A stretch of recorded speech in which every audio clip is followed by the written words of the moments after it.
observed that for every woman there was a masculine aspect within her psyche, the archetype of the animus, and for every man a feminine counterpart, the anima. The anima is an archetypal form expressing the fact that a man has a minority of feminine or female genes. Yeah.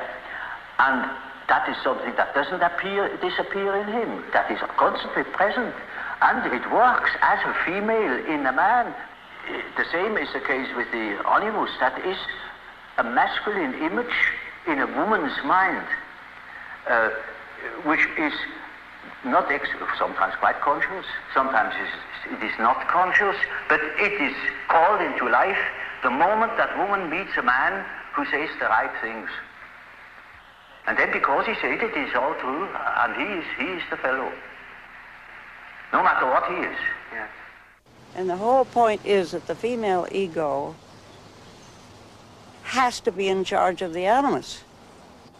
Now, that's not a generally accepted idea, because the old hangover of you lean on men and men will somehow make your life interesting or something, and you just lose all your own ideas or innovations or creativity. And I think a lot of women are scared out of being who they are and doing whatever is important to them still. The animus to me is one of the most significant concepts that has arisen in Jungian psychology. It speaks of the function that connects a woman with her deepest self and personhood, her creativity, the unformed that's forming as she ages, her work, her word, her ideas, herself, her person.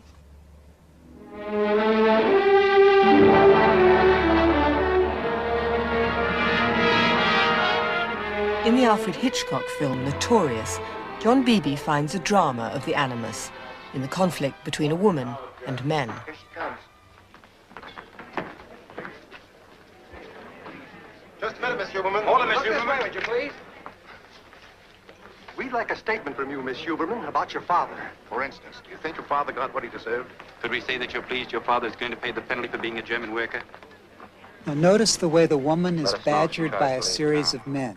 All the people holding cameras are men, and all the people who speak to her are men, and so you immediately get the image of a woman in a vulnerable position badgered by a group or a series of men.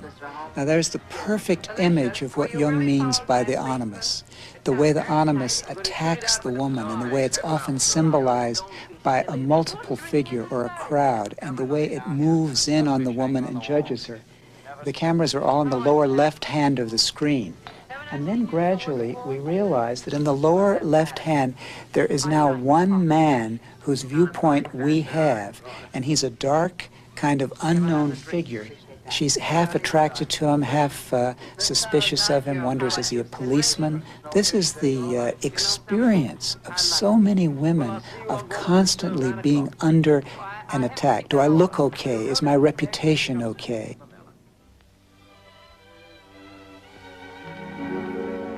The camera turns, and finally he becomes a personality in his own right. Indeed, he's Cary Grant.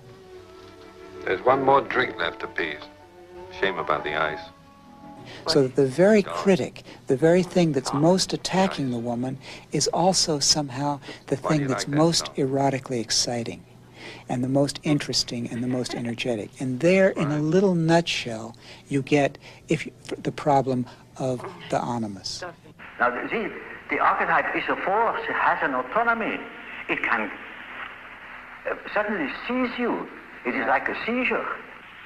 So, for instance, falling in love at first sight, that is such a case.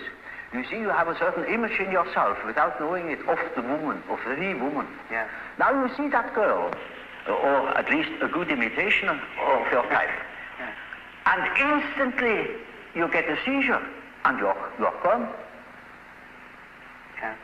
And afterwards you may discover that it was a hell of a mistake.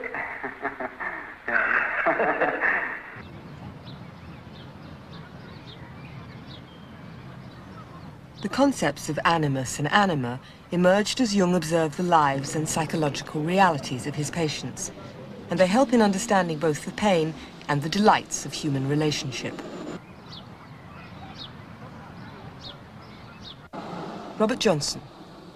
Man insists upon making some outer figure, generally a flesh and blood woman, bear his anima for him.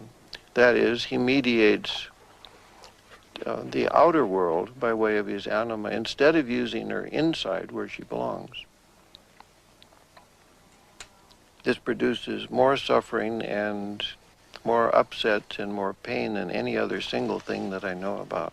Oh, you see, a man is quite capable, he's intelligent enough to see that that woman of his choice, as one says, not no choice, he has been captured. You know, he sees that she is no good at all, that she is a hell of a business. And he tells me so, and he says, for God's sake, doctor, help me to get rid of that woman. He can't. He's like clay in her fingers. And that is the archetype. That is so-called archetype of the anima. This contribution of Jung's Animus Anima theory is not only of immense use in understanding relationship difficulties and the joys and richnesses of relationships, but is actually something, as with all the best ideas, that people, ordinary people, are doing anyway.